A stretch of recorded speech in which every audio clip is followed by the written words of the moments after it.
हर साल हम खास दिनों के बदले रोज ही पर्यावरण का ख्याल रखें तो हमारी पृथ्वी विनाश से बच जाएगी। परंतु मानव अपने स्वार्थ में अंधा खुद ही कब्र खोद रहा है। पेड़ पौधों को काटकर विकास की जो इमारत गढ़ी जा रही है, उसी के नीचे मानव जाति का विनाश लिख रहे हम। कुछ लोग हैं जो पेड़ पौधा लगाकर धरती पर हरियाली लाना चाहते हैं।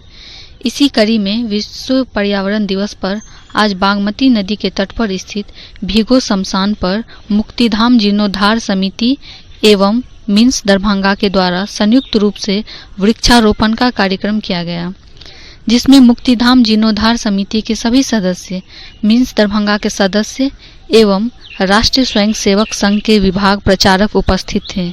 शमशान भूमि का बागमती नदी से कटाव रोकने के लिए चारों तरफ पेड़ लगाया गया। पर्यावरण की दृष्टि से भी शमशान आने वाले कुछ वर्षों में बिल्कुल हरा भरा नजर आए, इसी मकसद से पीपल, गुलमोहर, कदम, नीम, अमलतास के साथ साथ फूल के भी पेड़ लगाए गए हैं। इस अवसर पर मनीष जायसवाल, संजीव कुमार, धर्म कुमार, सूरज, डॉक्टर मनीष, लल्लू साहनी तथा साजन सहित